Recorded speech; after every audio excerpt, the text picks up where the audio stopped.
Kelly Stewart here, doing a live stream from home, giving you guys an update on some stuff going on the ground in Pahrump, Nevada. So I'll wait just a second for some people to come on before we get started. Good things are happening down there. I'm very encouraged by the people that are on the ground right now and by the great things that are happening. So I better move away. Wanted to go ahead and do an update. Let's see, while this is playing, I'm going to get it shared from my computer on a few pages. And I wanted to give you guys some updates.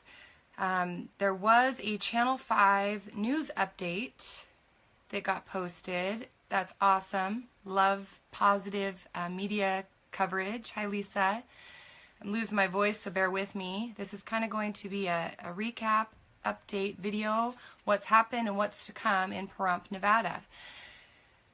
I loved seeing that Channel 5 covered this. I noticed that she had asked a few people, what our plans were, how long we're going to be in Nevada, and she said she couldn't get a clear understanding of how long we would be there. So this is my answer. We will be there as long as it takes.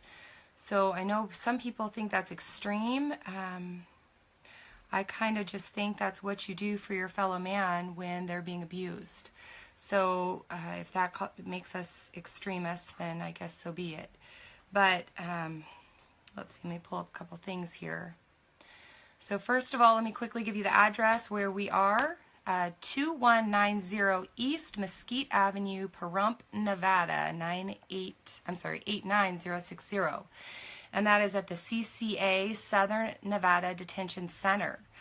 Media is coming, just like we knew that they would come if we stay, right? If you build it, they will come. So we've got people camping out at the facility down there and protesting against prison abuse. This isn't a Bundy thing, okay? I'll just even go as far as to say maybe the Bundys don't even support what we're doing. Maybe it doesn't even matter. Maybe they do, maybe they don't. I want you guys to take your minds to a bigger place than Bundyville, and let's go to America. And in America, oftentimes I think you can kind of determine a moral compass or look at a moral compass by looking at how your nation treats the unborn, the elderly. That is awesome that Eric saw it in jail. Very awesome. How they treat the unborn, the elderly, and the imprisoned or the guilty. And if I took that to try to determine where we are as a nation, I would say we're in trouble. We're in trouble. Oftentimes as a nation, we will say, you know, God bless this nation. God bless us. But my question is, are we blessing the people of this nation that God created? A few things I've always been focused on is children and elderly and those abandoned, neglected, abused, or forgotten. For me, that's personally never taken me into a prison until this situation here because of what Ammon Bundy and Lavoy Finnecum did back at the refuge last year. Had they not gone and occupied the refuge and tried to expose the crimes that were happening in Harney County, I would not have a heart like I do today for these prisoners. Some people say they're imprisoned. Actually, when we left town the other night, I came home to gather up my entire family, which I'm very excited about, and head back down to Nevada. But somebody said when I was leaving Nevada, I went to a store and I explained to them what we were doing, and he said, you know, people in prison cannot be rehabilitated. Once you've committed a crime and harmed somebody, you cannot be rehabilitated. And I said, well, what about political prisoners? What about people who've never harmed anybody? And he said, if they're in prison, they're criminals. And it really helped me to see just how narrow-minded as a nation we've become. And because we've become so narrow-minded as a people, we have basically given the jails permission to treat those there however they want. And so if anything, I hope what we're doing exposes that, number one, there are very, very good people sitting in these prisons. And number two, there are people who went in as bad people and have been healed, have worked through their things on their own, whether by the hand of God or by people within the facility who cared about them. And they're now paying a sentence that they don't deserve. And so so I really want people to, if they'll listen to anything, I want them to listen to this, that there's good people. Sorry, I'm getting a message I need to read. There's good people sitting in prison that don't belong there. And I'm willing to be their voice. Last year when Lavoy Finicum was murdered, and it deeply impacted me because I had really started respecting him and what he stood for and the courage that he had. The very first sign I ever made last February was, "We are Lavoy's voice." And the second one I made was, "We are Ammon's voice." Because those are the two people who really displayed themselves in a way that I felt was worthy of being mimicked. And being down at this jail right now, I want to say that those statements are still true, that we are Ammon's voice, we are Lavoy's voice, and now we are CCA, Southern Nevada Detention Center's voice. The prisoners that are there need a voice. And so we're going to be doing something this next week that I'm super excited about. And that is, we're going to be a voice for the prisoners. And we're going to have an event that I'll be posting the link shortly. And the title will be Pahrump Against Prison Abuse. Because what we're learning in this county, with all the support that we've received there so far, I was there for, I think, 4 days before I headed home yesterday. We're learning that the people of Pahrump, Nevada, do not support this private prison that is out there. And when they have, as they have learned about the abuses going on, they have supported it even less. And they are very willing to come. I said I was going to share this on a few pages, and I started talking and forgot, because that's me. I forget things. So let's see. Plans for Nevada. March on Southern Nevada. Okay. So, now I already forgot what I was saying. All right, there we go. So, now I have to start somewhere else because I forgot where I was at, because I have a million things on my mind. So we are out at the prison, and we are going to protest and expose the things that are going on there. Oh, the community, that's what I was talking about. We're learning that the community really does not support this detention facility. In fact, hey Lisa, in fact, we've gotten a few phone calls from some local churches that have said, we are very grieved by what we've learned is going on here. We want to start coming this next week, a few evenings, and we want to surround the prison, at least the front of it, and pray over it. We just want to walk, a handful of us, and come and pray over this prison. And, you know, this really is a spiritual battle we're facing. This is good versus evil all the way. And I think that if we want to win this battle, we're all learning as we go. So things today might be different than they were a year ago. But one thing we want to do is we want to be boldly speaking out against abuse. Even if we shake the hands of a guard and we show him respect, there is no reason we should ever thank a guard for holding people who have been denied bail, or holding people who have been denied speedy trial, or holding people who are enduring cruel and unusual punishment. If you thank a guard at a facility that is doing any of those things, you are thanking him for being a part of the problem instead of being a part of the solution. So one thing we're doing, that I was doing when I was there, is speaking respectfully but boldly to these people and letting them know that running a hostage center is really not cool in the United States of America. Like, we kind of have a thing against that here, right? We're kind of all about rights and constitutional protections and the people's rights. And what I'm finding in these prisons is that it doesn't exist. There are no constitutionally protected rights. If they did, those who have faced trial for the Bunkerville stand-up would not have been held for 15 months without bail. That just wouldn't happen. Especially if you want to say, well, some of them were armed. Okay, what about the guys who weren't armed? What about the guys who have no criminal record? What about the fact that nobody was harmed? How can you say they're a threat to the public when you, Nevada, let them walk free for 2 years before incarcerating them? This doesn't add up, and it shouldn't add up to the people of Nevada either, and it should concern them, because if they can do this to those who went to the Bunkerville stand-up, they can do it to you. So part of what we're doing out there, the main thing that we're doing really is to bring encouragement to the guys inside the cells. Mock me, make fun of me, I don't care. That's the passion that God has given me, is to be an advocate for people.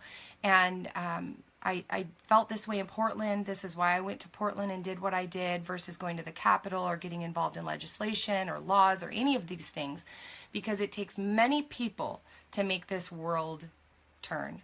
And my role is to be there for people who are being abused, neglected, and forgotten.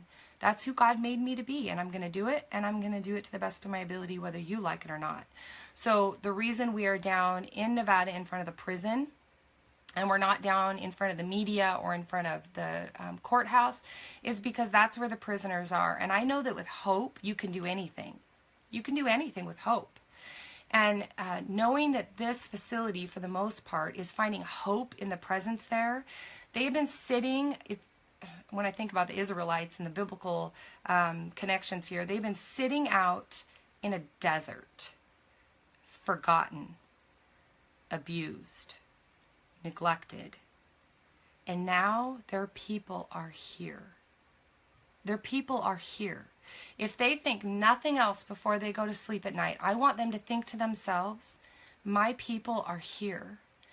I am not alone. I clearly have a God who loves me because my people are here. And if we become anything as a nation, we become a nation that has stopped going in and believing in the line, leave no man behind. And our prisons have men and women who are being left behind. And so the reason that this is so important, that we go directly to the facility that is holding these people captive, and we protest and we challenge and we verbally challenge and bring light to what they're doing, is because that's where the people are. And if they know their people are there, they will have hope. They will hold on. They will not accept the plea deal. They will fight this all the way through. They will do it with hope in their hearts. Hi, Peggy. So I am an emotional person. It's what keeps me doing what I'm doing. It's what causes me to look after the young children, the elderly, and now the prisoners, because I have a heart of empathy for people, and so that's what we're doing. So, sorry, Jared, I'm going to have to call you back. Why should you come to Nevada? You should come to Nevada for 2 reasons, 3 reasons, 10 reasons, 100 reasons. You should come to Nevada because if you were sitting in that cell and you felt like you were alone and you questioned why you should even believe in your nation anymore because of all the abuses that you're witnessing, you should come to Nevada to be the voice you would want for yourself. To go to the very facility that is literally abusing and killing people, okay? Ammon Bundy said multiple times last week, I do not believe I will make it out of here. They will kill me. We're not talking about a hardened criminal who wakes up every day and says, I want to harm people. We're talking about a man with honor and integrity, with a beautiful wife, with children, with everything to lose, that is being tortured, literally tortured, to the point where his attorney told me I didn't recognize him. I didn't recognize him when I saw him. He's being tortured. This is a person that is being a representative for all the people that you would say are criminals that we should forget about. He is revealing and he is calling out to the hearts of the American people. He is revealing what the least of these are going through. And if anything, it should show you, whether you're a mom, a dad, a sister, a brother, or uncle, that the way that these prisoners are being treated will never rehabilitate them. They will only make them hardened criminals. And the only one that would ever benefit from them being made into hardened criminals would be the corporations that are financially profiting. Society doesn't win. We don't win by forgetting about these people. The only way we win is when we fight for the least of these. We fight for ourselves. We fight for our children.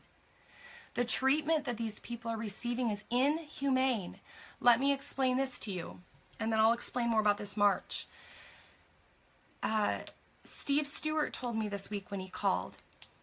And Leanne, if you're on this, Steve is a great guy, and I'm so happy I met him, and I'm so excited to connect with you this week. But Steve said that having people outside is bringing passion to the entire prison. That the most hardened of criminals is blown away that people are standing outside for them. Because even the most hardened of criminals is being abused in our country. And how can we ever teach somebody why they shouldn't do wrong when we're doing wrong to them? That doesn't make any sense, which is why we've showed up peacefully, right? Why would we show up and try to abuse the guards when we're trying to show them that the abuse that they're giving to these prisoners is wrong?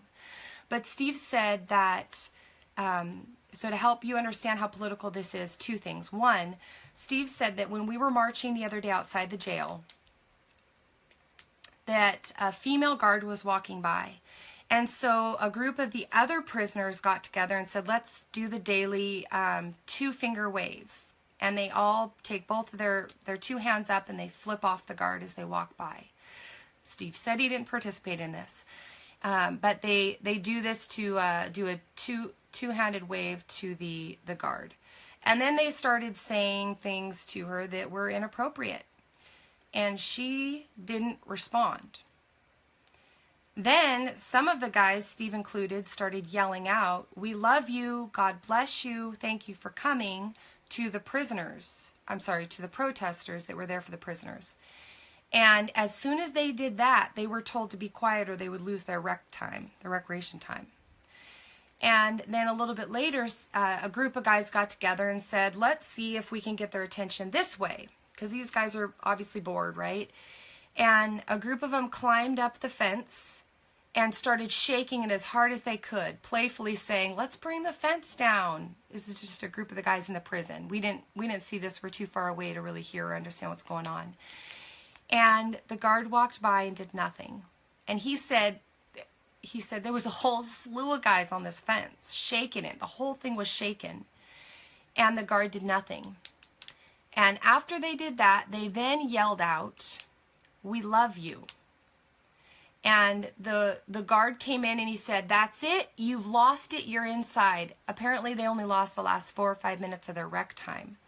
But when they got inside, Steve and a few of the other guys were talking, and he said, "Did you see that? Earlier today, the first time they came around, they flipped off the female guard.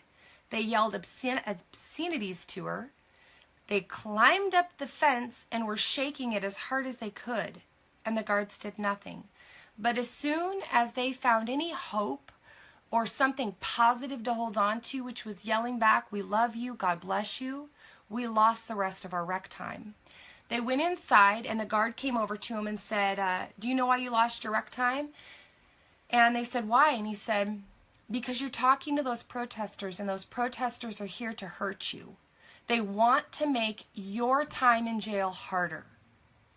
And Steve spoke up and he said, "Oh, no, they're not. They're here protesting how you treat us. They're not here to make our time harder." He said, "If our time gets harder because they're here, it's because you're punishing us." And so what we have is, we have guards who are going to these men saying, doing complete psychological warfare. The guys are excited that people are out there, and they're happy, and they're getting positive. And so instead of the guards just letting that occur, they go to them and say, "These people are here to bring you harm." So back when Ammon was at the refuge, he said, what did he say? He said the media and the government does 3 things to succeed in their goal to take over the people. They demonize, they isolate you, and then they kill or arrest you. So right now, within the jail, we have the guards demonizing us. We have the guards going to the other prisoners saying, "Those people out there that are waving American flags and singing 'God bless America,' they're here to harm you." They're trying to do psychological warfare inside of this prison. And then they're trying to isolate them. If you are happy they're here and you show it, I will remove you. You won't be able to see them anymore. You'll be all on your own. And they do that so that they can come in and conquer in the end. But when we have people like Steve Stewart speaking up saying, "They're not here to hurt us. They're here to point out what you guys are doing and you don't like it. and we're not going to divide from our supporters because they love us. That's why they came. He's speaking truth in the face of a lie and in the face of the enemy. And Steve said multiple times, he said, Kelly, there is nobody here I have heard say one negative thing about you guys being here. People are like excited, freaking out. He said there's so much hope in that jail right now, if for no other reason, because somebody is there to bring attention to what they're suffering through. So I should get back to what the purpose of this video is. I'm sorry, second thing, to show you how political this is. Steve said that recently somebody stabbed another inmate. And for stabbing another inmate, he received 7 days in solitary confinement. You guys remember how long Ammon Bundy was just in solitary confinement? 40 days he and Ryan were in solitary confinement because they were refusing to remove their clothes. Not because they were refusing a strip search. I want you guys to hear this. They did not refuse the strip search. That is a lie. They refused to help the officers look at their bodies. So they said, if you need to search me, come search me, but I cannot participate in it. Mainly because it's immoral, but secondly because I've committed no crime and I'm here to make sure that I go to trial. By your definition, I'm innocent. An innocent man doesn't just take off his clothes because somebody says, I want to make sure that you have nothing under your pants. So Ammon and Ryan spent 40 days in solitary confinement, no windows, no commissary, no connection with any other humans. 40 days. 40 days. And this is actually a small number compared to many people who are suffering in prison right now. Go ahead and do a Google research on what solitary confinement does to the brain. Do a Google research on what solitary confinement does to your eyesight. How much it damages your eyesight because you're not using any of your long distance vision and you actually have nerves that die. They held them there not because they said, you cannot search me, but because they said, you have to come and take off my clothes if you're going to violate me. I'm not going to take off my clothes for you and be a part and an accomplice in this crime. And so they sat 40 days in solitary. A man who stabbed somebody spent 7 and was put back with the very people that he was just attacking. Don't tell me solitary confinement is so that they can take people who are a danger to the community and teach them a lesson, because that is a lie. Solitary confinement is mental and psychological warfare. They are torturing these people with nothing else. I don't even need to talk to you about the fact that they're beating people up, that they're leaving them handcuffed for 13 hours in shower stalls. Let's just talk about them sitting in a box by themselves. That alone is psychological warfare that is being cast upon them. That in itself is a war that we should be on the outside fighting to end. So Steve's point in sharing that is he said, they didn't put Ammon in solitary confinement because he was disrupting the facility. They put him in solitary because they can't break his will. And so everybody else in there, all the other political prisoners who are cooperating, they could say it was wrong that I was asked to strip search all the time, but at the end of the day, they themselves removed their clothes on demand and submitted to an unconstitutional strip search when there is no reasonable suspicion that that strip search should have occurred. They themselves have done nothing to make the guards assume that they have something hiding, and yet they themselves are removing their clothes and letting their naked bodies be examined. So for people trying to understand, why is Ammon and Ryan staying in solitary? They're staying in solitary because they are willing to be persecuted for righteousness. They're willing to suffer for the cause of liberty. That is why.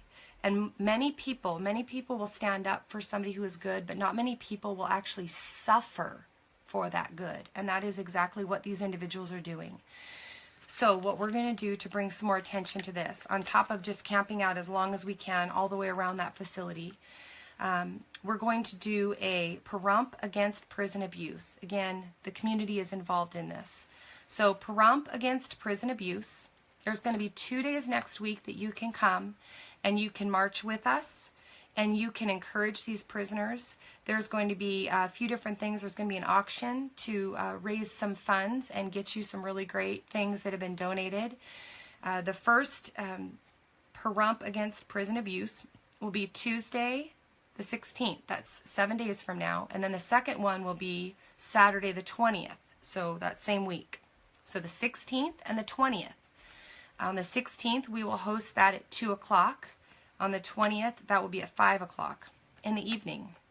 We're encouraging people from the community of all different groups, of all different factions, of all different walks of life to come and stand with us against prison abuse. Whether they know somebody in jail or don't know somebody in jail. Maybe they know somebody in jail at another CCA facility outside of Pahrump, Nevada. Come. Stand in solidarity with us, saying that we do not accept the way these prisoners are being treated. We do not accept guards holding people against their constitutionally protected rights, their God-given rights. These men, I was told 90% are being held without bail. 90% of those men are not in there because of a capital offense, like murder.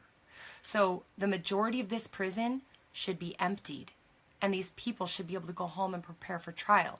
But when you're making $350 a day on somebody, is the number I was told, and they're working in your facility for 20 cents an hour, which is what Steve Stewart does in the kitchen. He works for 20 cents an hour in the kitchen. I'm going to try not to raise my voice. Don't tell me we don't have slavery alive and well in America. When you make $350 a day to hold somebody and deny them their constitutionally protected rights, and then you make them work for you for 20 cents an hour, slavery is alive and well in America, and it should infuriate you, and it should bring you to the CCA, Southern Nevada Detention Center, where you will march with us on the 16th and the 20th of this month.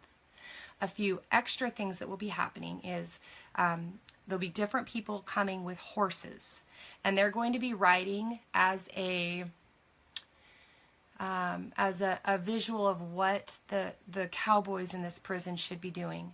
They should not be sitting in this prison. They should be out on their horses with their families. So we are going to have riders, and we're also going to have saddled up horses and no riders that'll be getting led around. Some will be through the families that are going to be coming.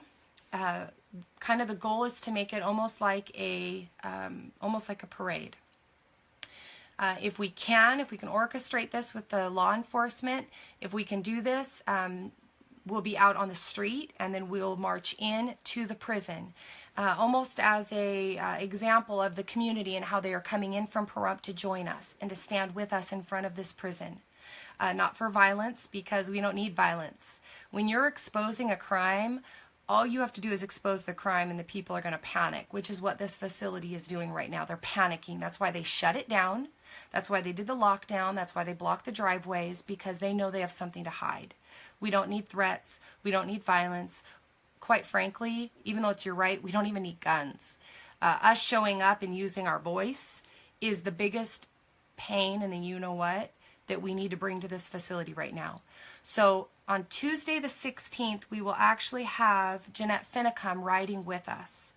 And she will be bringing Lavoy Finicum's horse, who will be saddled up and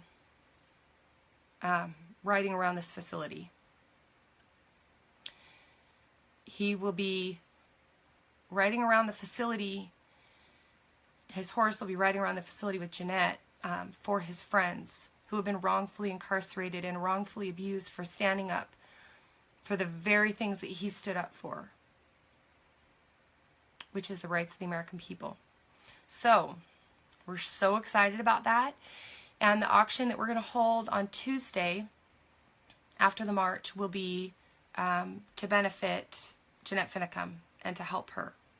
So I'm hoping that you guys can come and be a part of that. Sorry, that light just went off and it got dark. Again, May 16th, 2 p.m. at the Pahrump, Nevada Detention Center. And the march will start shortly after 2. So if you have a horse you want to come and ride and be a part of that, please contact me. We are coordinating this with the local law enforcement. We will make sure that our rights are protected from CCA. CCA, Southern Nevada Detention Center, will not be removing our right to free speech. They will not be removing our right to peaceably gather and protest for redress of grievance. And if we need to have the law enforcement there to protect us, we will, because the public property that surrounds this facility will not be dictated by CCA. They're not going to bully us with their guns and their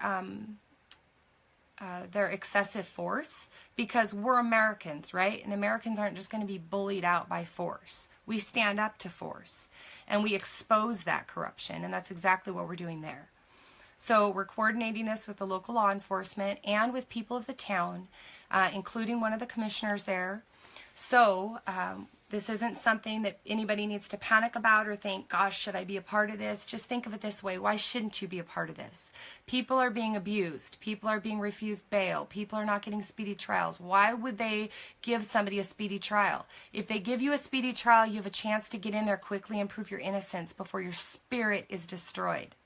If they keep you in there for 15, 16, 18, 25 months, like the Bundys will be looking at with their trials, if they keep you in there for that long, one, your spirit is going to be destroyed from all the molestation and verbal abuse and mental abuse and captivity that you have been under.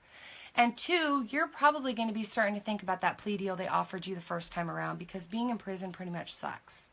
So we are showing up to expose what they are doing and how they are not honoring the Constitution, and we would love it if the sheriff would get involved and come and stand with us, and if she would begin intervening for people, and if she would begin learning what it means to have a constitutionally protected right, that it can't be changed or altered by the very government that the Constitution was written to hold within boundaries. Why would you ever go to the Supreme Court to tell you what the Constitution means when the Constitution was written to hold that court within its confines? That doesn't make any sense.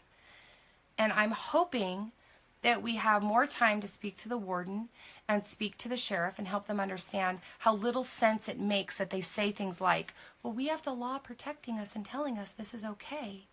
If you want to talk about constitutionally protected rights and then you want to talk about laws that completely obliterate those, then you're probably not going to hold my attention very long on the topic. There are no laws that can override somebody's constitutionally protected right in America, because America claims to stand on those principles and those rights. So what we want is, we want the warden, we want the guards, we want to set the guards free, right? We want these guards, by the time we're done, to say, why am I working in a facility that strips down men and looks all over their body 24 hours a day every time we decide, and holds them in shackles and abuses them, and they haven't even had their day in trial? Why would I do this? Good night. This is what my children could be subject to. I need to leave this facility. I don't even want to change it. I want to leave it. I don't want anything to do with this evil practice that's happening here. This is a hostage center, you guys. This is a hostage center. And it's the federal government's tool to abuse the American people and to dictate them and to control them and to silence them. And that's what they're doing to Ammon and Ryan Bundy right now. If you'll go back to the story of the man who stabbed another man and spent 7 days in the hole. They don't have Ammon in the hole because he's harming somebody. They have Ammon in the hole because he's standing on truth and conviction. And there's nothing that terrifies a tyrant more than truth and conviction, because those are two things that they can't change. They can't. They can't own them. They can't alter them. The truth is the truth. And that person's conviction is a part of who they are. So in order to get separate them from who they are, they put them in a box. They put them in a box until they don't know anything else other than that box. And they don't know anything else other than their captor that's sliding the food once a day or 3 times a day through the hole. And pretty soon that hole opening and the food coming through is their God. And they go, oh, I'm being fed again. Thank you. Thank you, my God and my Creator. And before you know it, they have no mind of their own. And they have no conviction. And they have no clue what truth is. And that's what's going on in this facility. Ammon and Ryan are not protesting because they want to be difficult. They're protesting because they're standing on truth and conviction. Truth and conviction. Tell me, is 40 days in solitary confinement, is it the just punishment for saying to somebody, if you need to search my body, you can search my body, you can remove my clothes. I won't fight you. But I can't remove my clothes for you. I'm innocent unless proven guilty. I've done no harm to anybody, and morally I have no obligation to remove my clothes for you, but if you must go, do it. This is what they have done, that many in our own community have criminalized them for, saying, just comply. They're complying. They're saying, if you must search my body, search it. I will not be a part of this violating of my rights, but I'm not going to fight you. You guys, that's the heart of the American people. That is the heart of the American people. Standing up for what is right. Standing on morals and truth and principles. And if you can't stand behind what these men are doing, then you have no clue what our founding fathers fought and died for. And I'm going to ask you that you would come on Tuesday the 16th at 2 o'clock or Saturday the 20th at 5 o'clock. And if you would stand with us in prayer and solidarity, in conviction and in truth against what many people in this facility are suffering. The people who are complying with immoral requests are not suffering as bad as those who are standing on truth and conviction. So is everybody suffering in there? No. No. Outside of being withheld from their family and their legal rights and their constitutionally protected rights, some are saying, well, this isn't so bad. I just sit here all day in handcuffs when I go to and from facilities. They feed me crap food, but I'm not being abused. Who is being abused? The very people who fought and died for the same principles, the people who are being abused are the people who are standing and fighting for the same principles that our founding fathers fought for. They're being illegally detained, and they're not willing to comply with being illegally detained and being sexually assaulted and abused. So if anybody in prison says it's not that bad, it's because they've already sacrificed truth and they've already sacrificed conviction. Do we fight for them? Yes, we do. But let me tell you, nothing is going to move in the hearts of man like somebody who is willing to lay his own physical comforts aside to stand for truth and conviction. And that is why I stand with Ammon and Ryan Bundy. And you can mock me for it. You can call me a terrorist. You can call me an extremist. I don't care. But I want them out of solitary confinement. I want them out of prison. Every one of them, I want them granted bail. I want them granted a speedy trial so they can have their day in a court that America claims to be known for is all of our rights in the civil department and all of our rights in the justice department. I want those, and that's what I'm standing for, and that's what I'm fighting for. And I ask that you come and stand with me, that you show up with a good attitude, but a bold and courageous spirit, and understand that there is always persecution that comes when you're fighting a righteous cause. Always. You will always be persecuted, whether that's by your family, your finances that will suffer. It will be your closest friends that will not agree with you. But that's okay, because Jesus says they hate you because they hated me first. This is a simple thing. If you lay down your life for your neighbor, you're going to be okay. So when people say, I want to do this, but it takes too much time, it takes too much resources, but you call yourself a Christian, we all struggle, right? We all need to be encouraged to keep going, to fight the good fight. But laying down your life is not going to be easy. When Jesus said, put down your poles, follow me, I will make you fishers of men.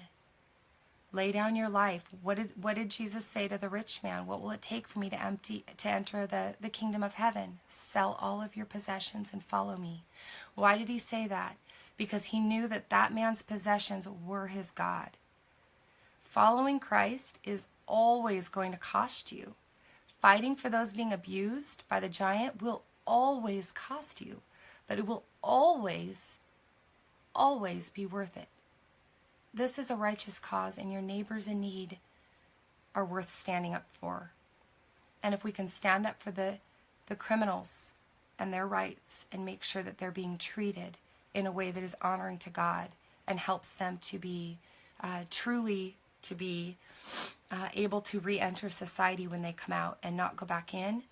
And if we're going to protect the unborn, the most vulnerable of any human being on the planet, and if we're going to protect the elderly who are in desperate need of young people to come alongside and mow their yard and buy their groceries because they can't drive or see, if we're going to do any of those things, we're going to sacrifice greatly. And we're going to be blessed by our Father in heaven, because that's exactly what Christ did when he came to serve. He came to serve the least of these. Come to Pahrump, Nevada, and serve the least of these alongside me. Please. I'd be so honored to have you there. If you come with violence or aggression, America's big. Go somewhere else. It's not what we're about. So go somewhere else, please. You have a Second Amendment right, but that's not what this is about. And so, quite frankly, I would ask you, please don't bring a gun. And if you do, please don't wear it open, because right now it's a trigger. And it silences our voice in the media when they take pictures of weapons. And honestly, if you have guards all around you that are armed, you're probably not even going to make it next to your gun before you could get it if they were actually wanting to kill you. All you would be doing is giving them a false narrative to run with. So if you would respect that, that would be wonderful. If you feel like you must carry, then please carry concealed. It is your right to do so, but showing it to them, to me, is just antagonizing them to be defensive and nervous. We don't want the guards nervous of us. We want the guards to take off their silly little badge that they wear that says, I work at a hostage facility. We want them to set it on the counter, and we want them to pick up courage and integrity and come stand across the street with us, and to look back at the people who are financially profiting off of this human warehouse and say, not on my watch. I don't want any part in this anymore. That's our goal. So if you have a different goal and you want to protest differently, do it. Go do it anywhere else you want. But the specific purpose of this camp out is to expose the corruption in this facility and give these prisoners a voice. One last thing. At these two events that we'll be hosting out there Tuesday and Saturday of next week, we'll be reading letters from political prisoners, from prisoners of the past, over a PA, over the speakers. And when we march around this jail, we'll be reading their suffering that went unheard by this facility. What a powerful defense we have to just use truth and conviction, and then know that this battle is the Lord's and we need only to stand. We are going to read the voices of people, some who are deceased, some who have been released from prison, and some who are so far forgotten, nobody even knows their name. And we're going to be their voice, and we're going to read their suffering to remind the walls of that prison that their actions do not go unseen, and we have a God in heaven who sees everything, and they will be held accountable for the way that they have treated people. And so come and be their voice with us. The more people that show up and that peaceably stand, the more it helps us in every layer of this, whether it's legislation, in the courts, in the media. When people show up peaceably and we don't give them a reason to target us, they can't silence the truth. Let's be like Daniel in the den of lions and say, we will give them nothing to say negative against us. The only thing we will do is expose their wickedness. That's all we're going to do. Come and expose the wickedness with us. Get the word out there. This isn't about one family. This isn't about a faction. This is about the American people and the rest of us saying, not on my watch. So join us, Southern Nevada Detention Center. Sorry, one last thing. I'm working on my page. People are saying they can't follow me, that they can't see my posts. I really don't like what I'm a part of and doing sometimes as far as publicly. Because believe it or not, this has really not been who I am, to speak up and have people coming to me and wanting to, quote, follow me. I'd much rather you go to the Ammon Bundy page. I am an admin on that page. along with some family members. But if you could go to the Ammon Bundy page, I will work on getting better about updating that with some of the things that we're doing. I'm also trying to build my own page and transfer everything from my personal page that you can't see now because I just set everything back to friends, and getting it moved over to a public page. But there's a lot going on, and I just got home last night, so I haven't gotten it done yet. So follow the Ammon Bundy page, and we'll get this all posted there. If you want to help, we need flyers made talking about the 2 events and just mainly their time and what they're about, so that this weekend we can start handing them out all over Pahrump, Nevada, and get many different people from many different factions who are sick and tired of prison abuse and sick and tired of human warehouses to come and join us to these 2 events. So I need flyers printed up or designed, and then you could email them to me so I can print them. I also need some statistics pulled. When we do these events, we're going to have multiple cells that will be built for people to stand in. One down on the corner of the street so the public driving by can see it and say, why the heck is that gal sitting in a prison box? And they'll come and ask us questions. But up and down the sides of them, my vision would be to have holders for flyers that would talk about all sorts of things. Statistics on the population versus how many people we have incarcerated in the United States. Prison abuse, how many deaths are reported every year within our prison system that go completely uninvestigated. I'd like to point out the amount of profits that are made at these for-profit prisons all over the country, but specifically CCA Southern Nevada, so that when people come up with questions, they're not just getting our words, they can actually take things to go home with, hand out to other people. So if I could get a few people who will come on board and help me with that, I'm about to get on the road to head back to Nevada, which will, with everybody in our trailer, will probably take us 3 days to get there, so we can get there sanely. But statistics on the jail and the abuse that's going on. Also within the statistics, I would love to see how many people are being held without pretrial release and how many of them are violent crimes, so that people can start to see how many people are being denied bail for nothing but political reasons that should have been granted bail. And let's see what else. We could also have a flyer that talks specifically about the Bunkerville stand-up and help them to understand what it means to stand up for land rights, what the federal government was doing when they showed up, shooting cattle in the head and pointing guns at women and children. That would be great, but I'd want that to be a separate flyer so that depending on the group and the environment we're in, we wouldn't be putting that out there for people who come already opposing us. We could stick to the narrative of the narrative many can agree on, which is end prison abuse. But I would love to have a better flyer put together about the Bunkerville stand-up.